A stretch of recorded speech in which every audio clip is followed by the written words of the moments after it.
जब वो हर स्थान पर पराजित हो जाता है, हर मोड़ पर असफल हो जाता है, टूट जाता है, तो वो कहता है कि यदि भगवान ने एक द्वार बंद किया है तो वो दूसरा द्वार अवश्य खोल देंगे। आपके साथ भी ऐसा ही होता है ना?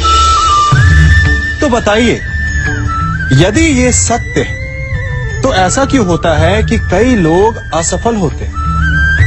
कईयों को वो द्वार दिखाई ही नहीं देता। क्या भगवान आपके साथ छल कर रहे हैं? नहीं, भगवान आपके साथ छल नहीं करते। आपका मन है जो आपके साथ छल करता है। मन जिसमें मोह है। अब भगवान कहें या नियति, वो ना द्वार खोलती है ना द्वार बंद करती है, ऐसा हमारा मन समझता है। द्वार तो सदैव खुले होते हैं, परंतु असफल हो जाने के पश्चात मनुष्य उस बंद द्वार को देखता रहता है और इसी कारण वो अन्य द्वार को ना देख पाता है ना खोज पाता है। तो सफलता पाने का मूल मंत्र है मोह का त्याग, निरंतर परिश्रम। और फिर देखिए, आपको अपने जीवन में सारे मार्ग खुले हुए मिलेंगे। मनुष्य जीवन की परीक्षा में सफल होने के लिए क्या नहीं करता? वो परिश्रम करता है, दौड़ भाग करता है, और ये सब करने के पश्चात भी जब उसका काम नहीं बनता तो वो नकल करता है ना?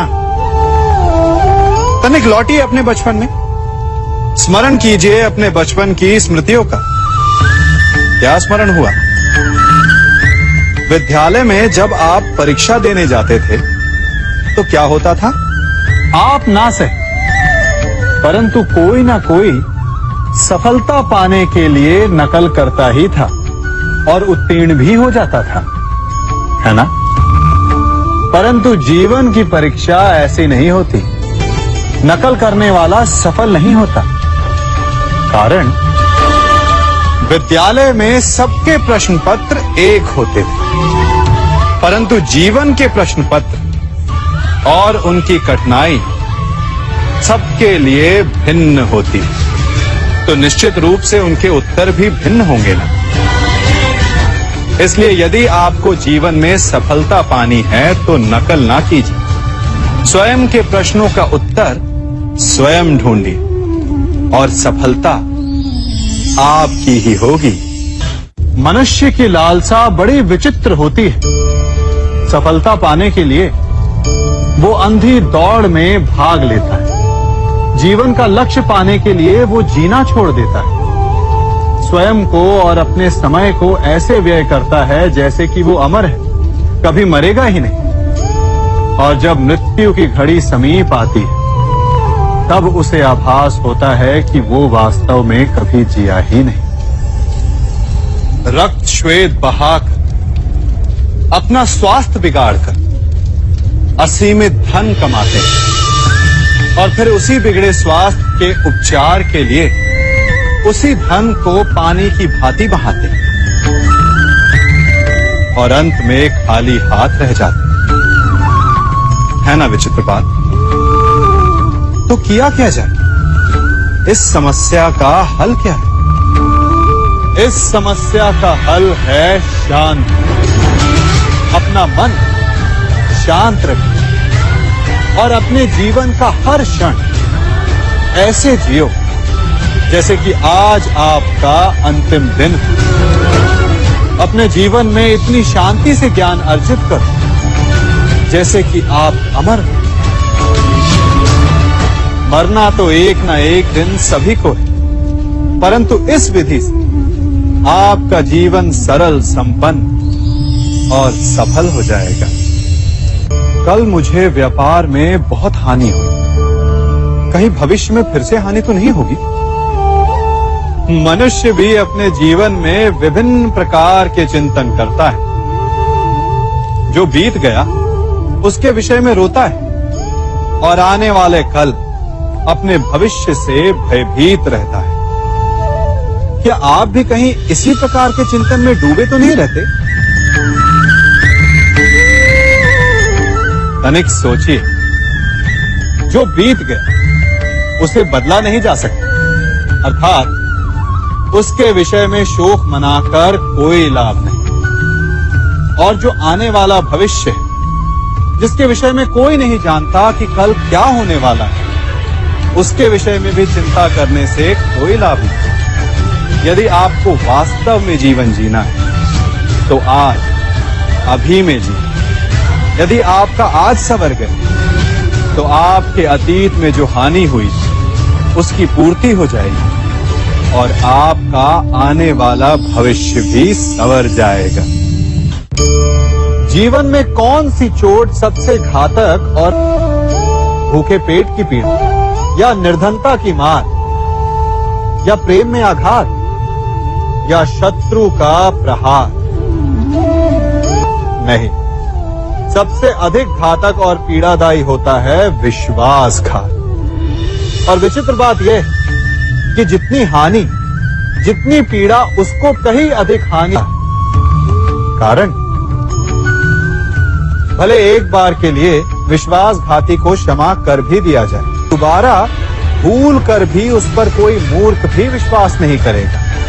विचारिए, विश्वास जीवन की आस होती है और एक विश्वासघाती न केवल दूसरों के जीवन में, स्वयं के जीवन में भी विष का वास कर लेता है। जीवन में हम सबसे अधिक किससे बचकर रहते हैं? किससे चिढ़ते हैं? सोचिए। उत्तर मिल गया ना। हम उससे चिढ़ते हैं जो हमसे चिढ़ता है, जो हमारी निंदा करता है। हम उससे बचकर रहते हैं, दूर रहते हैं। हमें लगता है कि वो व्यक्ति हर स्थान पर हमें नीचा दिखाएगा, हमारा अपमान करवाएगा। परंतु तनिक सोचिए, क्या एक निंदक से दूर रहना उचित है? नहीं। एक निंदक के जितना समीप रहो उतना ही श्रेयस्कर है। हमारे मित्र हमारी कमियों को छिपाते हैं, हमारी भूलों को, परंतु एक निंदक हमारी कमियां हमारे समक्ष लाता है, हमें हमारे वास्तविक रूप से अवगत करवाता है। अपनी कमियों को समझकर हम उन्हें सुधार सकते हैं, अपने व्यक्तित्व को संवार सकते हैं। इसलिए निंदक के लिए अपने मन में बैर नहीं, सम्मान और धन्यवाद का भाव होना चाहिए। आप सब ने अपने जीवन में एक कहावत तो सुनी ही होगी कि एक चुप 100 को हराए। सुनी है ना? और इसीलिए कई बार हम जीवन में चुप रहते हैं, मौन रह जाते हैं, क्योंकि यह सत्य है कि एक मूर्ख के लिए मौन रहने से अधिक श्रेयस्कर उत्तर और कुछ भी नहीं हो सकता। परंतु क्या जीवन में सदैव मौन रहना, सदैव चुप रहना क्या उचित होता है? नहीं। जहां पाप का बल बढ़ रहा, जहां छल हो रहा, वहां मौन रहने से अधिक गंभीर अपराध और कुछ नहीं हो सकता। मौन रहकर कदाचित आप समस्या से बच जाएं, परंतु आप संसार को समस्याओं में उलझा देते हैं। इतिहास साक्षी कि पापियों के उद्दंडता ने संसार को इतनी हानि नहीं पहुंचाई जितना कि सज्जनों के मौन ने पहुंचाई। यदि कोई मूर्ख बोल रहा है तो मौन रहना उचित है, परंतु यदि कहीं अपराध हो रहा है, छल हो रहा है, तो उठिए और विरोध कीजिए, क्योंकि आप भले ही ना से, परंतु आपकी आने वाली पीढ़ी इस पाप के दंड को अवश्य सहेगी।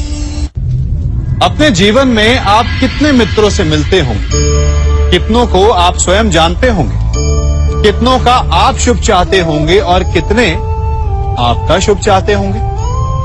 और कितने ऐसे भी होते हैं कि आपके समक्ष आते, आपसे मिलते, वो अपने जीवन का दुखड़ा गाने लगते, कि उनका कोई कार्य ही नहीं बनता, वो क्या करे? कार्य प्रारंभ होने से पूर्व ही कठिनाइयां आ जाती, कठिनाइयों के कारण वो आगे नहीं बढ़ पाते। क्या आपको पता है ऐसे लोगों की वास्तविक समस्या क्या होती है? क्या उनकी समस्या मार्ग में खड़ी बाधाएं हैं या वो कठिनाइयां जो उनके कार्य को कभी संपन्न ही नहीं होने देती? सत्य तो यह है कि वास्तव में ऐसे लोग अपना कार्य कभी प्रारंभ ही नहीं करते। आधे मार्ग से उल्टा लौट जाने से अधिक बुरा यह है कि अपना कार्य कभी प्रारंभ ही ना कर। तनिक कार्य तो प्रारंभ करके देखिए, विश्वास कीजिए आप कभी खाली हाथ नहीं होंगे।